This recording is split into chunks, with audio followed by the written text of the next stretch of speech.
Ya,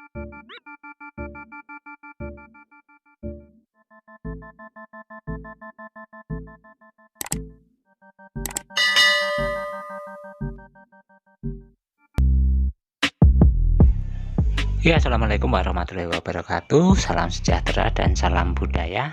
Selamat datang di channel Keris Ethnic Art.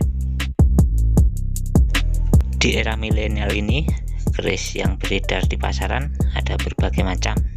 Ada keris kurdi atau keris syukur dadi, keris kuno, keris pusaka, keris souvenir, dan keris jadi-jadian.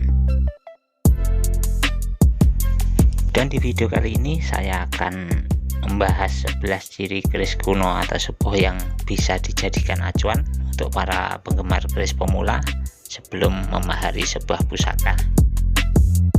Ciri yang pertama adalah pada keris kuno atau sepuh tidak ada bekas kikiran atau bekas gerinda.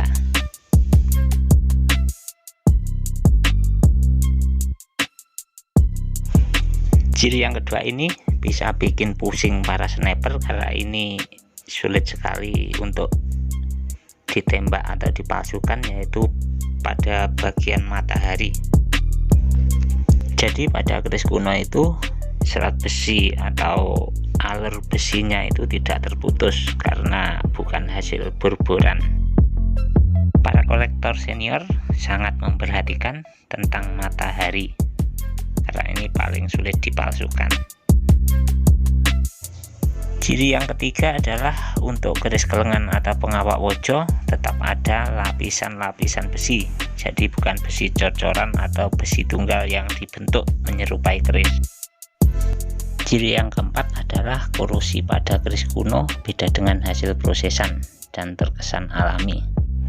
Jadi korosi pada keris kuno itu mengikuti alur serat besi.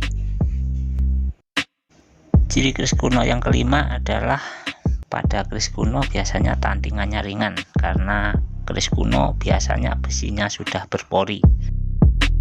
Ciri keris kuno yang keenam adalah meskipun usianya sudah ratusan tahun atau berabad-abad, biasanya bentuknya luas.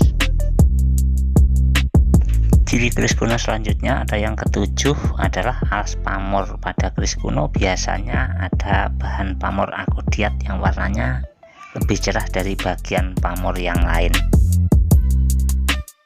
Ciri keris kuno yang kedelapan adalah warna besi biasanya 3, tapi sebenarnya kalau kita mau teliti warnanya ada 4, terdiri dari alas pamor, bahan pamor, besi, dan baja.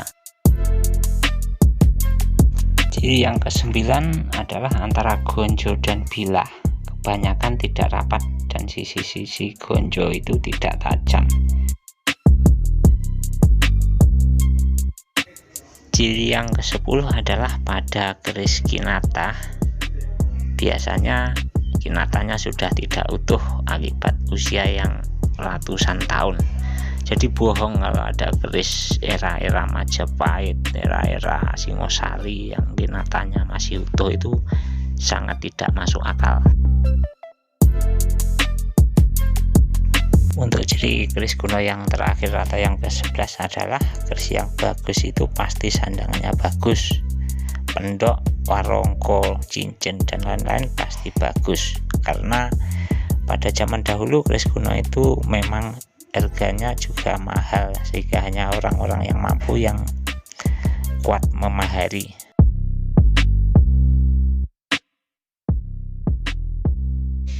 Demikian video kali ini, mudah-mudahan ciri-ciri yang saya paparkan di video ini bisa bermanfaat untuk para penggemar keris pemula. Terima kasih untuk yang telah berkunjung dan support channel ini. Wassalamualaikum warahmatullahi wabarakatuh. Salam budaya, rahayu, rahayu, rahayu.